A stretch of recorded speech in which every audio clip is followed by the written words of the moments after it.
Hey guys, this is Preeti. Welcome back to my channel. दोस्तों, आज हम बात करने वाले हैं एक 2020 रिलीज्ड हॉलीवुड मिस्ट्री थ्रिलर के बारे में जिसका नाम है यू शुड हैव लेफ्ट। ये कहानी स्टार्ट होती है एक अंधेरे रात से, जब एक छोटी सी बच्ची एला अपने कमरे में सो रही थी। अचानक उसकी नींद टूट जाती है। उसे लगता है कोई है उसके कमरे में। ढूंढने पर तो कोई नहीं दिखता, मगर अचानक ही एक आदमी अंधेरे से निकल आता है। उससे पूछता है क्या उसे अपने पिता के बारे में कुछ इंटरेस्टिंग जानना है, और फिर उसकी गर्दन पकड़ के उसे चोक करने लगता है। थैंकफुली ये हादसा रियलिटी नहीं, बस एक सपना था एला के पिता थियो का। उसे पिछले कई सालों से ऐसे ही अजीबोगरीब सपने आते रहते हैं। डर से हर रात उसकी नींद अधूरी रह जाती है, साथ में पूरा दिन मूड ऑफ भी रहता है। अगले सीन में हम पूरे फैमिली को एक साथ देखते हैं। मिलते हैं थियो की पत्नी सुजैन से, जो उस उम्र में काफी छोटी है। भले ही वो थियो से बहुत प्यार करती है, मगर थियो उसे लेकर थोड़ा सा इनसिक्योर है। पता नहीं पूरा दिन फोन पर किससे बात करती रहती है। अब सुजैन एक फेमस एक्ट्रेस है, उसके चाहने वाले तो होंगे ही ना, इसमें कौन सी बड़ी बात है। थियो बहुत कोशिश करता है उस पर शक ना करने की, अपने इमोशंस, अपने जेलसी को कंट्रोल करने की। इवन उसने अपना काउंसलिंग भी करवाया है, फिर भी उसका फ्रस्ट्रेशन एंड डिप्रेशन कम होने का नाम ही नहीं ले रहा था। हम देखते हैं वो शहर में काफी फेमस है, नहीं उसके रिच बैकग्राउंड के बारे में नहीं, but in a negative way. बदनाम है वो। लोग उसके नाम सुनते ही उसे अवॉइड करते हैं, अजीब तरह से घूरते हैं उसे। अब इसका कारण तो हमें नहीं पता, मगर ये सब उसके फ्रस्ट्रेशन एंड डिप्रेशन का कारण जरूर है। थियो परेशान हो चुका था इस सब से, तो वो सुजैन को कुछ दिनों के लिए ब्रेक लेने के लिए कहता है, जिससे वो उसके और एला के साथ कुछ क्वालिटी टाइम बिता सके। फॉर्चुनेटली सुजैन का नेक्स्ट शूट शुरू होने में वक्त था, तो वो लोग जल्दी से ऑनलाइन एक country side rental house book कर लेते हैं और बोरिया बिस्तर बांध के पहुंच जाते हैं वहां। जगह सच में बहुत खूबसूरत थी। स्पेशली घर इतना बड़ा था कि न कंप्लेन करने का मौका ही नहीं मिलता। पूरा दिन घर को एक्सप्लोर करने में बीत जाता है। उन्हें तो जैसे जैकपॉट मिल चुकी थी, इतने खुश थे सुजैन और एला। लेकिन थियो नोटिस करता है यहाँ पर सब कुछ ज्यादा ही शांत है, और घर का डिजाइन भी काफी वियर्ड है। रात होते ही घर में सब कुछ और ज्यादा मिस्टीरियस बन जाता है। सबसे पहले एला को अपने कमरे में एक साया दिखता है, जो थियो के आ जाने से गायब हो जाता है। और जब थियो फर्स्ट फ्लोर का लाइट्स बंद करने जाता है, उसे एक लैंप का स्विच नहीं मिलता, बल्कि एक दरवाजा दिखता है जिसके अंदर से लाइट्स आ रही थी। वहां जाने पर उसे लैंप का स्विच मिल जाता है, और साथ में मिलता है एक और दरवाजा स्टडी रूम का। वहां भी लाइट्स जल रहे थे। थियो जब उन्हें बंद करता है, उसके सामने एक और दरवाजा खुल जाता है। ये लॉन्ड्री रूम था। थियो बिल्कुल हैरान हो जाता है, और कितने कमरे हैं यहाँ पर। उसे वहां दीवार पे एक फोटो भी दिखती है, मगर इतना डार्क था कि कुछ समझ नहीं पाता। फाइनली वो सारे लाइट्स ऑफ करता है और सोने चला जाता है, मगर वो देख नहीं पाता उसके जाते ही लाइट्स फिर से ऑन हो चुके हैं। उधर बेडरूम में जाके वो देखता है सुजैन सो चुकी है। थियो को लगता है वो जरूर मजाक कर रही होगी, इतनी जल्दी कौन सोता है, 10:30 से तो बजे है। वो सुजैन को बुलाता भी है, मगर बेचारी गहरी नींद में सो रही थी। थियो उसे और डिस्टर्ब नहीं करता, सो जाता है। उसे पता नहीं चलता अभी 10:30 बजे नहीं, बल्कि रात के 3 बज रहे हैं। वो पिछले 5 घंटे से नीचे था, इसीलिए सुजैन सो गई। अब रात को कोई 3 बजे सोएगा तो सुबह जागने में लेट तो होगा ही। ऊपर से हर रात की तरह कल रात भी थियो को बहुत बुरे सपने आ रहे थे। कुछ विजन्स दिख रहे थे उसे, जिससे वो काफी डिस्टर्ब्ड फील कर रहा था। तो जागने के तुरंत बाद ही वो जर्नलिंग करने बैठ जाता है। ये उसके साइकोलॉजिस्ट ने रेफर किया है। अपने थॉट्स को कागज पे उतारना डिप्रेशन के लिए बहुत हेल्पफुल रहता है। थियो भी कोशिश करता है, मगर जैसे जैसे पन्ने भरने लगते हैं, हम समझ पाते हैं उसके अंदर सिर्फ नेगेटिविटी भरी पड़ी है। कुछ तो है जो उसे खाए जा रहा है अंदर ही अंदर, जाकर भी वो उसे भुला नहीं पा रहा। वो इतना अपसेट हो पड़ा था कि अपने आसपास होने वाले हादसों पर भी उसका ध्यान नहीं जाता। वो देख नहीं पाता उसके पीछे उसका साया अपने आप ही बदल रहा था, जबकि उसके पोजीशन में कोई बदलाव नहीं आया था। एक पॉइंट पे वो इतना ज्यादा फ्रस्ट्रेटेड हो जाता है कि गाड़ी लेकर निकल पड़ता है शहर के रास्ते, ऐसे वो अपने आप से ही भागना चाहता था। उधर तब हम एला और सुजैन को देखते हैं। दोनों घर के पास वाले जंगल में घूम रहे थे। अचानक एला अपनी माँ से पूछती है, सभी डैड को इतना हेट क्यों करते हैं। उसने देखा है लोग उसके डैड को कैसे ट्रीट करते हैं। सुजैन पहले तो बात को घुमाने की बहुत कोशिश करती है, मगर एला नहीं मानती। तो सुजैन बताती है उससे पहले थियो की एक और बीवी थी जिसका नाम था कैरोलाइन। उसकी मौत घर के बाथटब में हुई थी। एक्सेसिव स्लीपिंग पिल लेने के कारण वो नहाते वक्त ही सो गई थी और नींद में ही उसकी मौत हो गई। थियो तब घर में नहीं था, मगर पुलिस को लगा जरूर थियो ने ही कैरोलाइन का खून किया होगा। उसे अरेस्ट कर लिया गया। बहुत दिनों तक चला ये केस। भले ही एट लास्ट साबित हो गया कि वो बेकसूर है, लेकिन लोगों के आंखों में वो आज भी गुनहगार है। उस हादसे के बाद सोसाइटी ने उसे फिर कभी एक्सेप्ट नहीं किया। बिल्कुल कॉर्नर्ड हो गया वो। हम समझ पाते हैं इसीलिए थियो के अंदर इतना ज्यादा गुस्सा और फ्रस्ट्रेशन भरा पड़ा है। उसके नाइटमेयर्स की वजह भी यही है।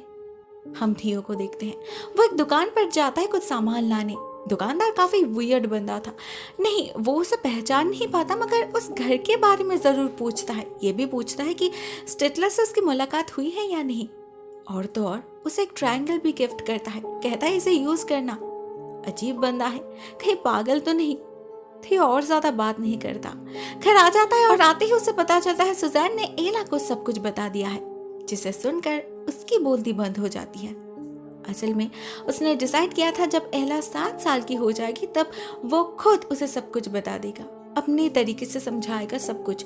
मगर अभी सुजैन ने बताया है तो पता नहीं एला पर क्या इम्पैक्ट पड़ा होगा, क्या सोच रही है वो अपने पिता के बारे में। इस बात पे थियो और सुजैन में झगड़ा हो जाता है। लेकिन जब एला थियो को सपोर्ट करती है, थियो श्योर हो जाता है कि एला के दिल में उसके लिए कोई नफरत नहीं है, तो उसका भी गुस्सा ठंड पड़ जाता है।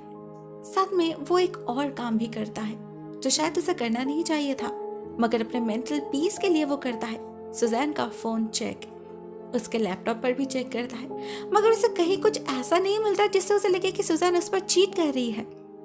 फाइनली बहुत रिलैक्स्ड फील कर रहा था वो, कहीं कोई टेंशन नहीं, तो वह खुशी खुशी सो जाता है। मगर नींद उसे आज रात भी नहीं आती, वही विजन्स आ रहे थे उसे बार बार। तो थियो जाता है जर्नलिंग करने, मगर वहां भी उसे शांति नहीं मिलती। उल्टा एक भयानक हादसा होता है उसके साथ। उसे अपने डायरी पर लिखा मिलता है, यहाँ से चले जाओ अभी। साथ में उसका अपना रिफ्लेक्शन ही उसे घूर रहा था, ऐसे वो कोई अलग ही एंटिटी हो। अचानक थियो को किसी की आहट सुनाई देती है अपने पीछे, और जब वो पीछे मुड़ता है तो वहां बुक शेल्फ के बीचों बीच एक नया दरवाजा बन चुका था। अंदर एक स्टेयरकेस था जो बहुत नीचे तक जा रहा था। थियो उससे नीचे जाता है और उसे एक बहुत ही डार्क हॉलवे दिखता है अपने सामने, जहां जमीन पर बहुत सारे फोटोग्राफ्स पड़े थे थियो और एला के। अचानक कोई थियो के सामने से गुजर जाता है, एग्जैक्टली जैसे उसने लॉन्ड्री वाले फोटो में देखा था। जब थियो उसका पीछा करता है तो उसे एला का टेडी बेयर दिखता है और उससे आगे खुद एला। बेचारी पानी के नीचे डूब रही थी, पानी भर चुका था उसके अंदर। थियो बहुत कोशिश करता है मगर उसकी जान जा चुकी थी। थियो और बर्दाश्त नहीं कर पाता। वो श्योर था ये सच्चाई नहीं हो सकती, जरूर कोई सपना है, बहुत ही बुरा सपना। तो वो खुद को जगाने के लिए कांच को अपने गले में घुसा देता है एंड थैंकफुली उसका तरीका काम कर भी जाता है। इन रियल वर्ल्ड सब कुछ ठीक था, बस उनके नाइटमेयर्स को छोड़कर। थियो तो पहले से इस प्रॉब्लम से भुगत रहा था। अभी इस घर में आने के बाद सुजैन और एला को भी बहुत ही डरावने सपने आने लगे थे। वो लोग इस घर को छोड़ने की डिसाइड करते हैं और इसी बीच उनकी बातचीत से हमें पता चलता है कि उन दोनों में से किसी को नहीं पता इस घर को आखिर ढूंढा किसने था। थियो को लगता है सुजैन ने, उधर सुजैन को लगता है थियो ने। अजीब बात है। उधर वापस जाना है सुनकर एला का मूड ऑफ हो जाता है, तो सुजैन उसे बाहर ले जाती है खेलने के लिए। उन दोनों को एक साथ देख थियो को बहुत अच्छा लग रहा था। उसका परफेक्ट फैमिली का सपना आखिरकार पूरा हो ही गया। वो सुजैन को एक मैसेज करता है और उसी से सब कुछ बिगड़ जाता है। उसे पता चलता है सुजैन के पास 2 फोन है, एक तो उसके सामने पड़ा है जिसका नंबर उसके पास है, और दूसरा सुजैन के हाथ में, द सीक्रेट वन। थियो को बहुत गुस्सा आता है। वो समझ जाता है सुजैन को लौटने की इतनी जल्दी क्यों है। उसके डायरी पे जो राइटिंग्स है वो तो सपने नहीं हो सकते ना, और उससे थियो ने भी नहीं लिखा, तो जरूर उसे सुजैन ने ही लिखा है ताकि थियो खुद से वापस जाना चाहे और उसे अपने बॉयफ्रेंड के पास जाने का मौका मिले। थियो डायरेक्टली सुजैन को कन्फ्रंट करता है, नहीं चीखता चिल्लाता नहीं, बल्कि बिल्कुल शांत शब्दों में। यही उसका तरीका है और इसी से इम्पैक्ट भी ज्यादा पड़ता है। सुजैन को कुछ कहने का मौका नहीं देता। वो डायरेक्टली उसे घर से जाने के लिए कह देता है। उसे बस एक दिन चाहिए खुद को संभालने के लिए, अकेले में। उसके बाद वो सोचेगा आगे क्या करना है। सुजैन कुछ कर नहीं पाती, गाड़ी लेकर निकल जाती है वहां से। और इधर थियो अपने बेटी के साथ दिन को एंजॉय करने की कोशिश करता है, लेकिन किसी का भी मूड अच्छा नहीं था। अभी एला भी घर जाना चाहती थी। अचानक थियो एक चीज नोटिस करता है। एला ने गलती से जमीन पर पानी गिरा दिया था। अब वो पानी 2 हिस्सों में डिवाइड होकर बहुत ही अजीब तरह से दीवार की तरफ जा रहा है। थियो ट्रायंगल से देखता है तो उससे भी एक बहुत अजीब बात पता चलती है। इस घर के फ्लोर्स एंड वॉल्स के बीच एक अजीब सा एंगल है जो बिल्कुल भी नॉर्मल नहीं है। इसके बाद थियो घर को मेजरिंग टेप से मेजर करता है, जिससे पता चलता है ये घर बाहर से छोटा और अंदर से बड़ा है, जो कि इम्पॉसिबल था। ऐसे में एला को अचानक बहुत ठंड लगने लगती है, तो वो अंदर जाती है अपना कोट लाने, मगर बाहर नहीं आती। थियो कुछ देर इंतजार करता है। उसे लगता है एला शायद हाइड एंड सीक खेल रही होगी, लेकिन जब पूरे घर में ढूंढने के बाद भी वो कहीं नहीं मिलती, तब थियो बहुत ज्यादा डर जाता है। उसे पता ही नहीं चलता उसकी बेटी उस अंधेरे दुनिया में फंस चुकी है जैसे वो अपने सपने में देखता था। एला को हम उसी अंधेरे पैसेजवे से आगे बढ़ते हुए देखते हैं। वहां बहुत सारे दरवाजे थे, जिसमें से एक का दरवाजा अपने आप ही खुल जाता है और अंदर जाने पर एला को दिखाई देता है एक बाथटब जिसमें कोई था। एला उसे देखकर जैसे ही भागने जाती है, उसे पीछे से एक आदमी पकड़ लेता है। ये वही आदमी था जिसे थियो बार बार अपने सपने में देखता है। एला किसी तरह खुद को छुड़ाकर भाग निकलती है, अंधेरे में भटकने लगती है, मगर निकलने का रास्ता उसे नहीं मिलता। उधर थियो भी इक्वली परेशान हो चुका था। ये घर एक मेज बन चुका था उसके लिए। बार बार घूम फिर कर वो एक ही कमरे में पहुंच रहा था, उस बुकशेल्फ वाले कमरे में, जहां उसे फिर से वही अंधेरे हॉलवे में जाने का रास्ता मिल जाता है। थियो उसी के अंदर जाता है और वहां बहुत सारे दरवाजे अभी बन चुके थे और हर एक के अंदर अलग अलग मेज बन चुका था। एला की चीख उसे सुनाई दे रही थी कंटिन्यूअसली, बेचारी रो रही थी। फाइनली थियो को एक बंद दरवाजा मिलता है, जिसे तोड़कर वो घर में घुस पाता है एला के पास। दोनों ही काफी डर चुके थे, तो थियो उसी वक्त सुजान को कॉल करता है गाड़ी लेकर आने के लिए, मगर उसका फोन ऑफ था। दूसरा नंबर तो उसके पास था नहीं, तो वो उस दुकान में कॉल करता है टैक्सी बुलाने के लिए, लेकिन वो दुकानदार उल्टा उसे अजीबोगरीब कहानियां सुनाने लगता है। कहता है इस घर के बारे में एक लेजेंड है। माना जाता है सदियों पहले यहाँ एक टावर हुआ करता था, द डेविल्स टावर, जिसे शैतान ने बनाया था सोल्स को कलेक्ट करने के लिए। उस घर में जाते तो कई लोग हैं, मगर वापस बहुत कम लोग आ पाते हैं जो जेन्युइनली डिजर्व करते हैं, और बाकी के लोग वहीं रह जाते हैं। ये घर उन्हीं के लिए तो है। शैतान बहुत बारीकी से उन्हें ढूंढ निकालता है और फिर इस घर में आने का इनविटेशन देता है। वो थियो से ये भी पूछता है क्या उसने ट्रायंगल ट्राई किया। बात खत्म होते ही थियो को वहां दीवार पे एक एक करके बहुत सारे फोटोज अपीयर होते हुए दिखता है। वो दुकानदार कहते हैं ये वही लोगों की फोटोज है जो इस घर में कैद है। थियो को यहाँ एक और मिनट भी जाया नहीं करना था, कुछ तो गड़बड़ चल रहा है यहाँ पर। वो उसी वक्त एला को लेकर निकल पड़ता है। जाते वक्त एला नोटिस करती है घर में कोई है जो उन्हें देख रहा है। थियो भी देखता है और एला को गोद में उठाकर लिटरली भागने लगता है। रात के अंधेरे और ठंड में बाप बेटी किसी तरह पास के गांव में पहुंचने की कोशिश कर रहे थे, जो यहाँ से 4 किलोमीटर दूर है। रास्ते पर उन्हें बहुत अजीब सी आवाज सुनाई देने लगती है, जो किसी जानवर के तो लग नहीं रहे थे। ऐसा लग रहा था जैसे बहुत सारे अतृप्त आत्माएं एक साथ रो रही हो। डर और ठंड से दोनों की हालत खराब हो चुकी थी, फिर भी वो नहीं रुकते।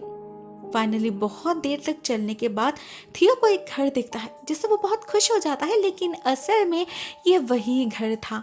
वो लोग फिर से उसी जगह वापस आ चुके थे। एला फ्रिक आउट करने लग जाती है, ये कैसे पॉसिबल है। वो घर के अंदर जाना नहीं चाहती थी, मगर बाहर ठंड में वो लोग जिंदा नहीं रह पाते, अंदर उन्हें जाना ही पड़ता है। बस एक रात की बात थी। थियो अपने बेटी को अश्योर करता है कि वो उसे कुछ नहीं होने देगा। वो उसे साथ लेकर ही सोता है और देर रात अचानक उसे फील होता है कोई उसके मुंह पर फ्लैश मार रहा है, जैसे कोई इसकी पिक्चर क्लिक कर रही हो। बाथरूम से भी आवाज आ रही थी, तो वो जाता है चेक करने और फिर से उस अंधेरे दुनिया के भूलभुलैया में फंस जाता है। वहां उसे दिखता है एक बाथ टब, जिसमें से अचानक ही एक नेकेड लेडी निकलकर उस पर हमला कर देती है। बहुत ही भयानक दिख रही थी वो। थियो किसी तरह खुद को बचाकर भागता है और पहुंच जाता है घर के लॉन्ड्री में। वहां दीवार पे वही फोटो थी और इस कमरे से बाहर जाने पर असली खेल शुरू होता है। जब वो देखता है वहां वो खुद बैठा है। असल में थियो एक अलग ही टाइमलाइन में पहुंच चुका था। उस समय जब वो दुकान जाने से पहले जर्नलिंग करने बैठा था, इतना सब कुछ शुरू नहीं हुआ था तब। तो उस वाले थियो के निकलते ही इस वाले थियो डायरी पे लिख देता है, निकल जाओ यहाँ से अभी। ये वही लाइंस थे जिसे लेकर वो सुजैन पर डाउट कर रहा था, लेकिन ये तो असल में वार्निंग्स थे जो उसके फ्यूचर सेल्फ ने दिया था। इसके बाद ये वाले थियो पहुंच जाता है उस समय जब वो पहली बार इस घर में एंटर कर रहा था। वहां भी वो चिल्ला चिल्ला कर उन्हें भाग जाने को बोलता है, मगर कोई नहीं सुनता। असल में थियो को इस घर में आने के बाद से जो अनकंफर्टेबलनेस फील हो रहा था, बार बार ऐसा लग रहा था कि उसके आसपास और भी कोई है। वो और कोई नहीं, उसका ही फ्यूचर सेल्फ था। इसके बाद थियो बहुत कोशिश करता है एला को ढूंढने की, मगर इस घर का डायमेंशन अपने आप ही मूव हो रहा था। खिड़की से उसे बाहर सुजैन दिखती है। वो वापस आ चुकी थी, मगर थियो उसे कुछ बता पाए इससे पहले ही कोई उसे खींचकर फिर से उस अंधेरे दुनिया में धकेल देता है। वहां उसे एक आदमी दिखता है जो शायद स्टेटलर था, इस घर का मालिक। थियो उस पर बहुत चिल्लाता है, गाली देता है, उसे मारता भी है, लेकिन एट लास्ट उसे एहसास होता है ये तो वो खुद है। उसका कॉन्शियंस जो उसे याद दिलाता है उसके गुनाहों के बारे में, उसके जीवन के उस राज के बारे में जिससे वो पीछा छुड़ाना चाहता है। स्टेटलर उसे कहता है कि वो यहाँ से निकल नहीं सकता, उसकी असली जगह यही घर है। अगर वो फिर भी कोशिश करे तो उसके साथ साथ एला भी हमेशा हमेशा के लिए यहीं पर फंसी रह जाएगी।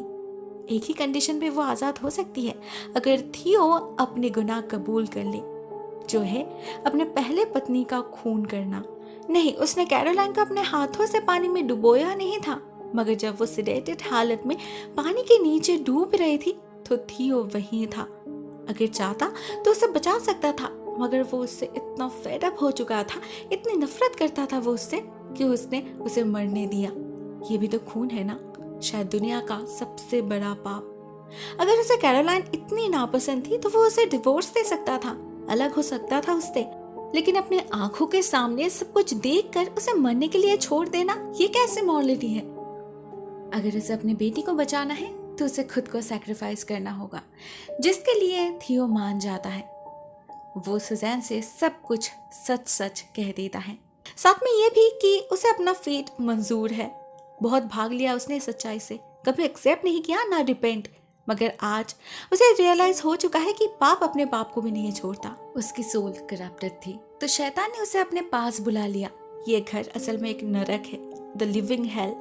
अभी से थियो यहीं रहेगा हमेशा हमेशा के लिए, जैसे हजारों सोल्स रह रहे हैं। वो दरवाजे पर खड़े सुजैन और एला को जाते हुए देखता है और फिर उसके अंदर जाते ही ये दरवाजा बंद हो जाता है। लेकिन शैतान की खोज जारी रहती है। दुनिया में डार्क सोल्स की कमी तो नहीं ना। हम देखते हैं वेबसाइट पे ये घर जो अभी तक अनअवेलेबल था वो फिर से अवेलेबल हो चुका है, वो जैसे किसी और पापी तक पहुंचने के लिए। The end. दोस्तों, कहानी यहीं पर एंड हो जाती है। एक बहुत ही इनोवेटिव कहानी है आई वुड से, और मुझे तो कहानी काफी ज्यादा पसंद आई। आपको ये वीडियो कैसी लगी कमेंट सेक्शन में जरूर लिखना। आज के लिए बस इतना ही दोस्तों। Thank you so much for watching this video. बहुत जल्द मिलते हैं किसी और नए वीडियो के साथ, तब तक के लिए टेक केयर, टाटा।